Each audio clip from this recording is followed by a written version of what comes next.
Car రెంట్‌కి తీసుకుని సరదాగా బయటకు వెళ్ళాలనుకుంటున్నారా? అయితే వెంటనే ఈ నెంబర్‌కి కాల్ చేయండి. నమస్తే, వెల్కమ్ టు సుమన్ టీవీ. ప్రస్తుతం మనతో పాటు ఉన్నారు ఫ్యామిలీ కౌన్సిలర్ రజనీ రమ్మ గారు. నమస్తే మ్యామ్. నమస్తే నవీన. మ్యామ్, ఒక పదం ఉంది కదా, ఏ వయసులో జరగాల్సింది ఆ వయసులో జరగాలి అంటారు. అంటే జరగకపోతే వచ్చే అనర్థాలు ఏముంటాయి? ఒకసారి ఈరోజు వాటి గురించి మాట్లాడుకుందాం మేడం. ఇప్పుడు వస్తున్నవేగా. అంటే ఇప్పుడు నేను ఒక పాయింట్ తీసుకొస్తాను. అంటే పెళ్లి తీసుకుందాం సందర్భం. మనం చాలా వీడియోస్ చేసాము.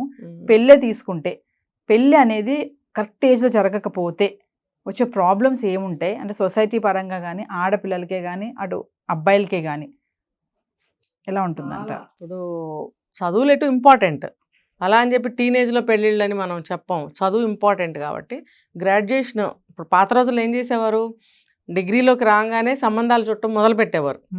ఎందుకంటే ఒక మంచి సంబంధం సెట్ చేయాలంటే టైం పడుతుంది, తొందరపడకూడదు. ఆడపిల్లకి పెళ్లి చేసేటప్పుడు తొందర అస్సలు పడద్దు. అందుకనే డిగ్రీలోకి రాగానే స్టార్ట్ చేసేవారు. ఆ 2-3 ఏళ్లలో మంచిగా ఎవరు బాగున్నారో, అన్ని స్థితిగతులు, ఆ అబ్బాయి ఎలాంటి వాడు, వాళ్ళ పేరెంట్స్ ఎలాంటి వాళ్ళు, ఇవన్నీ చూసి సెట్ చేయడానికి అంత టైం పట్టేది. ఈ లోపల చదువు కంప్లీట్ అయ్యేది. చదువు అవ్వగానే 21 ఆ టైంకి చేసేసేవారు పెళ్ళి. ఇప్పుడు అలా లేదు కదా. ఇష్టం వచ్చినప్పుడు అన్నీ అయిపోయాక కొంచెం ముసలితనం ఇంకా మీద పడుతుంది అనగా చేసుకుంటున్నారు. అన్నీ అయిపోయాక అప్పటికి అన్నీ అయిపోతాయి. అన్నీ అయిపోతాయి, అన్ని అనుభవాలు వచ్చేస్తాయి. ఏంటంటే పెద్దవాళ్ళు అయిపోతారు కదా. వాళ్ళు ఏంటంటే అన్ని పెద్ద పెద్ద విషయాలు చెప్తుంటారు. నీకేం తెలీదు, ఇది ఇలా చేయాలి, అది అలా చేయాలి, నువ్వు ఇలా చేస్తే పాడైపోతావు, ఇలా చేస్తే నువ్వు బాగుపడతావు అంటని చెప్పడం మొదలు పెడతారు. ఎందుకంటే అన్ని డక్కా మొక్కలు తిని అనుభవాలు సంపాదించారు కాబట్టి ఇక వాళ్ళకి మనం చెప్పడానికి ఏం మిగలవు. అవును, వాళ్ళే చెప్తుంటారు, పెద్దవాళ్ళు అయిపోయారు కదా అన్ని విధాలు. ఇంకా చెప్పాలంటే ఇంకా మనకన్నా ముందు వాళ్ళు అనుభవజ్ఞులు అయిపోయారు అన్నిట్లో. కాబట్టి వాళ్ళు బాగా చెప్పగలుగుతున్నారు. ఆ స్టేజ్ ఆ వయసు వచ్చిన తర్వాత, జుట్టు మెరిచిన తర్వాత పెళ్ళిళ్ళు చేసుకుంటున్నారు. అఫ్కోర్స్ జుట్టు ఇంకా చిన్న వయసులో 25 మెరుస్తున్నాయని వేరే విషయం. ఈ సందర్భంగా చెప్పాలంటే జుట్లు మెరిసిపోయిన తర్వాత పెళ్ళిళ్ళు చేసుకుంటున్నారు. ఒకప్పుడు ఏంటంటే ఆ సమయానికి ఆ చేయటం వల్ల ఏ టైంకి ఆ పని అంటే 20 సంవత్సరాల వరకు చదువు, ఆ తర్వాత జ్ఞానం వస్తుంది, ఒక మెచ్యూరిటీ వస్తుంది, మేజర్లు అవుతారు. అప్పుడు వాళ్ళకి అన్నీ తెలిసే వయసు అని చెప్పే కదా గవర్నమెంట్ కూడా నిర్ణయించింది 21 అని చెప్పి. సో ఆ వయసుకి పెళ్లి చేయటం అనేది మంచి సమయం. శారీరకంగా కానీ, మెంటల్గా కానీ అన్ని విధాల చక్కగా చదువు అబ్బుతుంది. ఇంట్లో తల్లిదండ్రులు చెప్పిన మాట వింటూ పెరుగుతూ ఉన్న వాతావరణంలో ఉంటారు. కాబట్టి ఈ వాతావరణంలోంచి వెంటనే అత్తగారిల్లు అనేటువంటి ఒక వాతావరణంలోకి వెళ్ళడము, ఆ ఇల్లు కూడా మనదే అని అనుకోవడం, ఇంకా అంటే అవతల నుంచి వేరే కష్టాలు వస్తే మనం చెప్పలేం. ఈ విధంగా ఇటువైపు నుంచి మాట్లాడాలంటే మాత్రం ఇలాగా. సో ఇలా చేయటం వల్ల అన్ని సజావుగా ఉండేవి. తర్వాత ఆలోచనలు వక్రదారి పట్టేవి కాదు, బుద్ధులు కూడా వక్రదారి పట్టేవి కాదు. అన్నీ కూడా సక్రమంగా ఆలోచించడానికి అలవాటు పడి ఉండేవారు. ఇంట్లో కూడా అలా పెంచుతారు కాబట్టి. ఇప్పుడు ఎలా ఉంది చూస్తున్నారు కదా, అంతా ఇప్పుడు బయటకు వచ్చాడు. అసలు ఫస్ట్ ఆఫ్ ఆల్ బయటకు వచ్చాడు. ఇంకా దానికన్నా ముందు హాస్టల్స్లో చదువుతున్నారు చాలామంది. హాస్టల్స్లో చదవడము, జాబులు రావడం, బయటకు వెళ్ళిపోవడం. ఇంకా వాళ్ళకి తల్లిదండ్రులు చెప్పే అవకాశాలు తక్కువే ఉంటున్నాయి. ఒకవేళ ఎలాగోలా పట్టుకుని చెప్తే వీళ్ళు వినే ఛాన్సు తక్కువ ఉంటుంది. ఒకవేళ విన్నా అక్కడ వరకే సరిపోతుంది. బయటకు వచ్చేటప్పటికి అవి వాళ్ళు అలాగే చెప్తారులే అని వాళ్ళ ప్రకారం వాళ్ళు చేసుకుంటున్నారు. అదేంటని తల్లిదండ్రులు క్వశ్చన్ చేస్తే అక్కడ సెట్ అవ్వవు మీరు చెప్పేవి అని అంటున్నారు. అంటే అక్కడ ఎక్కడ సెట్ అవ్వవు? నువ్వు ఒక సాఫ్ట్వేర్ జాబ్ చేస్తున్నావు, ఇంట్లో మనం చెప్పే సాంప్రదాయాలు అక్కడ సెట్ అవ్వవు. అసలు ఆ సందర్భంగా చెప్పరు. మరి నువ్వెందుకు ఏది చెప్పినా అక్కడ సెట్ అవ్వదు అంటావు? ఒక డ్రెస్ కోడ్ చెప్పామనుకో, డ్రెస్ ఇలా ఉండాలమ్మంటే అక్కడ సెట్ అవ్వదు. పోనీ హెయిర్ స్టైల్ ఇలా పెట్టుకోమంటే అక్కడ సెట్ అవ్వదు. ఇంకోటి చెప్పామంటే అక్కడ సెట్ అవ్వదు. ఒక టిఫిన్ బాక్స్ పెట్టిస్తే అక్కడ సెట్ అవ్వదు. అంటే ఇవేవి ఉద్యోగం చేసేవాళ్ళు మనుషుల్లాగా బ్రతకూడదని చెప్తున్నారు అక్కడ. అందుకని సెట్ అవ్వదా? అంటే తల్లిదండ్రులు చెప్పి చూస్తారు, వదిలేస్తారు. తర్వాత ఏమోలే అక్కడ సెట్ అవ్వదంట, మనకెందుకులే. ఇప్పుడు చూస్తున్నాం కదా, గాజులు వేసుకోమంటే అక్కడ కుదరదు, పట్టీలు పెట్టుకోమంటే కుదరదు, కాలు మట్టెలు పెట్టుకోమంటే కుదరదు. మరి ఎనీథింగ్ మీరు ఇంకా అర్థం చేసుకోండి, ఏది సెట్. ఉద్యోగంలో చేతి ఇవన్నీ తీసేయమంటున్నారా? బోడి బొమ్మల్లాగా వెళ్ళమంటున్నారా? ఇప్పుడు ఏమవుతుందంటే అక్కడ ఇంకొక రాంగ్ స్టెప్, ఇలాంటి వాళ్ళని చూసి అబ్బాయిలు కూడా పెళ్ళిళ్ళు అవ్వలేదేమో అనుకునే ఛాన్స్ కూడా ఉంది కదా. వాళ్ళు ట్రై చేస్తూ ఉంటారు ఈ అమ్మాయిలకి. వీళ్ళేంటి పెళ్ళైన అమ్మాయిల్లాగా కనిపించడానికి ఇష్టపడరు. అవును, నువ్వు లవ్ చేస్తావో లేకపోతే ఇంట్లో మ్యాచ్ చూసి పెళ్లి చేస్తారో, పెళ్ళి అయిన తర్వాత నువ్వు యాక్సెప్ట్ చేసి ఒక వైవాహిక జీవితం మొదలుపెట్టిన తర్వాత, లీడ్ చేస్తున్న తర్వాత పెళ్లి కాని అమ్మాయిలాగా కనపడాలని ఎందుకు అనుకుంటున్నావు? చిన్న వయసు అమ్మాయిలాగా కనిపించాలని కూడా తప్పులేదు.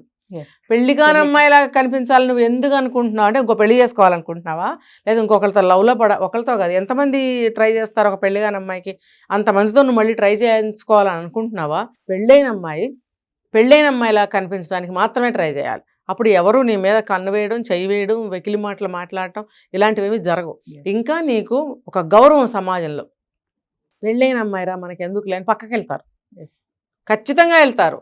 పెళ్లిగాని అమ్మాయిల మీదే ట్రై చేస్తారు. ఎప్పుడైతే పెళ్ళైన అమ్మాయి ఇటువంటి ప్రయత్నాలు చేస్తుందో అప్పుడు ఖచ్చితంగా అవతలాడు పెళ్ళైన అమ్మాయిని తెలిసినా కూడా తను ప్రయత్నిస్తాడు. ఇవన్నీ జరుగుతున్నాయి. అందుకని ఈ ఆలోచనలు దేనికి వస్తున్నాయి? వయసులు ముదిరిపోయి రాష్ట్రాలు దాటి ఊళ్ళు దాటి బయటకు వస్తుంటే జరుగుతున్నాయి. అంటే ఏ వయసులో జరగాల్సింది ఆ వయసులో జరగాలి. ఎక్కడ ఉండేవాళ్ళు అక్కడ ఉండాలి. ఉద్యోగాల మీద ఎక్కడికైనా వెళ్తే మాత్రం మీరు మారిపోతారా? మీరు మారిపోయే బుద్ధి ఉన్న వాళ్ళైతే మీరు ఊరు దాటి వెళ్ళకండి, మీరు ఇక్కడే ఉండండి. ఎందుకంటే మీ బ్రతుకులు బాగుంటాయి. ఏదో ఉద్యోగం వచ్చిందని చెప్పి ఊళ్ళు ఏళ్ళు దాటి వెళ్ళిపోతున్నారు, మీ బుద్ధులు కూడా అలాగే వెళ్ళిపోతున్నాయి. దానివల్ల ఎవరికి నష్టం కలుగుతుంది? వీళ్ళకే. ఇప్పుడు పెళ్ళి అని మీరు అన్నారు కాబట్టి చెప్తున్నాను.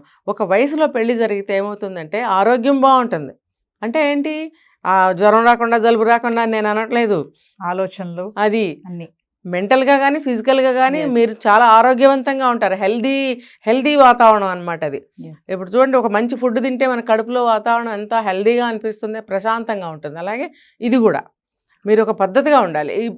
ఒక వయసులో మీరు చక్కగా మంచి ఆరోగ్యకరమైనటువంటి ఆలోచనలు చేసి ఆరోగ్యకరమైనటువంటి పనులు చేస్తే మీ జీవితాలే బాగుంటాయి. ఒక వయసు వచ్చిన తర్వాత మీరు ఏం చేయాలంటే చెడు ఆలోచనలు చేస్తున్నారు. ఇప్పుడు 16 ఏళ్ళు 13 ఏళ్ళు రాగానే వాళ్ళకి లవ్ మీదకి వెళ్ళడం, అది ఆ వయసుకి చేయాల్సిన పనే. 12 ఏళ్ళకి మొన్న ఒక అమ్మాయి చెప్పాను నేను, ఆ అమ్మాయి వయసు 15 అయితే 7 సంవత్సరాల నుంచి లవ్లో ఉంది. అంటే అప్పుడు ఆ అమ్మాయి వయసు ఎంత? 2వ క్లాసో 3వ క్లాసో చదువుతుందంట. అంటే ఆ వయసులో లవ్ ఏంటి అని అడిగినప్పుడు ఏమో నాకు తెలియదు, అట్లా వచ్చేసింది లవ్. నీకు 2వ క్లాస్లోనే 6 ఏళ్ళకో నీకు లవ్ కలిగిపోయింది, 7 ఏళ్ళకే. అంటే నీకు అది ఏంటో కూడా తెలియని, అర్థం కూడా తెలియని పరిస్థితిలో నువ్వు లవ్లో పడ్డానని చెప్తున్నావు. సరే అప్పుడు తెలియదు, ఇప్పుడు తెలుసుగా. ఏదో ఫ్రెండ్షిప్ చిన్నప్పటి నుంచి కలిసి పెరిగామని చెప్పచ్చు కదా. లేదు అంటే ఆ ఆలోచనలు అలా మారిపోతున్నాయి. అందుకని చెప్పి ఆ వయసులో తల్లిదండ్రులు ఏం చేయాలి? అది ఆ వయసుకి ఏం కావాలో అవే నేర్పుతూ ఉండాలి. చదవాలి అని నేర్పాలి. ఇంట్లో తల్లిదండ్రులు చుట్టూ తిరుగుతూ ఉండాలి, తల్లిదండ్రులతో మాట్లాడాలి, తల్లిదండ్రులతో కలిసి అన్ని పనులు చేయాలి, తల్లిదండ్రులతో కలిసి తిరగాలి. నలుగురు చుట్టాలు వస్తే నలుగురితో కలిసి కూర్చొని మాట్లాడాలి. మనం ఒక చోటకి వెళ్ళామంటే అందరం వెళ్ళినప్పుడు అందరితో మాట్లాడుకోవాలి. కొంతమంది పిల్లల్ని రానివ్వరు, పక్కన కూర్చో, అటు వెళ్ళి ఆడుకో, ఇటు రాకు, పెద్దవాళ్ళతో ఏంటి అదేంటి ఇదేంటి అని మాట్లాడుతుంటారు. సరే ఒకవేళ మాట్లాడుకోకూడని విషయాలు మాట్లాడుకుంటే పిల్లల్ని పక్కకు పంపించవచ్చు. కానీ మిగతా సందర్భాల్లో అన్ని అలవాటు చేస్తే కనుక వాళ్ళ ఆలోచనలు సక్రమంగా తిన్నగా ఉంటాయి. ఇప్పుడు నీకు 13 ఏళ్ళకి 16 ఏళ్ళకి లవ్ పెళ్లి చేసుకోవాలని ఆలోచనలు అప్పుడు రావు. ఎందుకంటే నువ్వు ఒక కుటుంబపరమైనటువంటి వాతావరణంలో ఒక సాంప్రదాయం అనే దాంట్లో నువ్వు పెరుగుతున్నావు. నేను ఇక్కడ సాంప్రదాయం అని కూడా చెప్పాలనుకోలేదు, పొరపాటున సాంప్రదాయం అని వచ్చింది. ఎందుకు అని అంటే సాంప్రదాయం అని అంటుంటే కాలుతుంది ఇప్పుడు పిల్లలకి, పెద్దవాళ్ళకి కూడా కాలుతుంది. ఏంటండి సాంప్రదాయం, తొక్కలో సాంప్రదాయం తీసి పక్కన పెట్టండి అంటున్నారు. ఇది నేను పెట్టడానికి నేను మీతో పాటు పుట్టిందాన్ని. నేనేమన్నా ఒక 100 సంవత్సరాల క్రితం ఎప్పుడో పుట్టిందాన్ని కాదు. ఇప్పుడు మనకు అవన్నీ పెట్టారు. చీరలు ఎందుకు పెట్టారు, జళ్ళు ఎందుకు పెట్టారు, ఇవన్నీ ఎందుకు పెట్టారు? మరి ఎందుకు పాటిస్తున్నాం? నచ్చిని పాటిస్తాం, నచ్చని ఇలా అంటాం మనం. అన్నీ అప్పుడు పెట్టినవే, అన్నీ అందుకు పెట్టినవే. అన్నీ పాటించుకున్నప్పుడు జీవితాలు ఎలా ఉన్నాయి, అన్నీ మానేసినప్పుడు జీవితాలు ఎలా ఉన్నాయి? కాబట్టి పిల్లలకి ఏ వయసులో చేయవలసిన ముచ్చట్లు, ఏ వయసులో నేర్పవలసిన విషయాలు అప్పుడు చేయాలి, అప్పుడు నేర్పాలి. అవి ఎవరు చేస్తున్నారు? మరి ఇందులో కూడా నేను పేరెంటింగ్లోకి వెళ్తాను. మళ్ళీ ఇందులో కూడా తల్లిదండ్రులదే తప్పుగా అనిపిస్తుంది. సగం ముఖ్యంగా 50-60% తల్లిదండ్రులదే తప్పు ఉంటుంది. అన్నీ కూడా మీరు సక్రమంగా నడిపించిన తర్వాత కూడా వాళ్ళ తప్పుదారి పడితే పెద్ద అయిన తర్వాత ఒక 20-25 ఏళ్ళు వచ్చాక అది వీళ్ళ తప్పు కాదు. కానీ మన వంతు ప్రయత్నంగా మనం చెప్తూనే ఉండాలి. నేను చెప్పాను, నువ్వు ఎక్కడ ఎటువంటి వాతావరణంలోకి వెళ్ళినా కూడా మనం పెరిగినటువంటి విలువలు ఉంటాయి లోపల, ఆ విలువలు మిమ్మల్ని వెనక్కి లాక్కొస్తాయి. దానికి ఎవరు ఈ ప్రయత్నం చేయాలి? తల్లిదండ్రులు చేయాలి. మీరు నేర్పడమే మీ పని. నేర్చుకోనివ్వండి, మాననివ్వండి, చెప్తూనే ఉండండి. గాడిదల్లాగా ఇంత ఏం చెప్తాం? లేదు, మా అమ్మ మా నాన్న కూడా మాకేం చెప్పరు మా అమ్మ నాన్న కూడా మమ్మల్ని ఏం అనలేదు అనే స్థితికి వాళ్ళు రాకుండా ఉండాలంటే ఎన్నేళ్ళు వచ్చినా సరే పక్క నుంచి ఏదో ఒకటి చెప్తూ ఉండండి. అయ్యా వద్దురా, ఇటు వద్దులేరా, అది వద్దులేరా, చెయ్యరా, ఇది చెయ్యమ్మా అని అలా అంటూ ఉంటే ఎటువంటి వాతావరణంలో ఉన్నా కూడా వాళ్ళకి ఆ విలువలు అనేవి వెనక్కి లాక్కొస్తాయి. అమ్మ నాన్న ఎందుకో చెప్పారు వద్దని, ఎందుకులే అని లాస్ట్ మినిట్లో వెనక్కి వస్తారు వాళ్ళు. అందుకనే నేను చెప్తున్నా, ఏ వయసులో నేను ఒక వీడియోలో చెప్పా ఇది, 10 ఏళ్ల వయసులో, 14 ఏళ్ల వయసులో, 18 ఏళ్ల వయసులో, 25 ఏళ్ల వయసులో, ఏ వయసులో నేర్పాల్సిన ఆ వయసులో నేర్పితే ఏ వయసులో జరగాల్సిన ఆ వయసులో జరుగుతాయి. ఏ వయసులో ఎలా ఉండాలో అలా వాళ్ళు ఖచ్చితంగా ఉంటారు అనేది నేను ఖచ్చితంగా చెప్పగలను ఈ విషయం. కాబట్టి ఆ పెళ్ళి అనేది ఒక వయసులో చేసుకుని చక్కగా, ఇప్పుడు చూడండి మనం అనుకున్నాం కూడా తిరిగి మళ్ళీ వెనక్కే వెళ్తుంది. బాల్య వివాహాలు మళ్ళీ రావచ్చు కూడా. ఇప్పుడు ఏ టెక్నాలజీ ఎంత ముందుకెళ్తుందో, టెక్నాలజీ ఎంత ముందుకెళ్ళినా సరే జరగాల్సిన అక్రమాలు, అన్యాయాలు, దౌర్జన్యాలు, నేరాలు అనేక ఒక్కదాని ప్లేస్లో 100 జరుగుతున్నాయి. టెక్నాలజీ అంత పెరిగినంత మాత్రాన ఇవేమన్నా ఆగిపోతున్నాయా?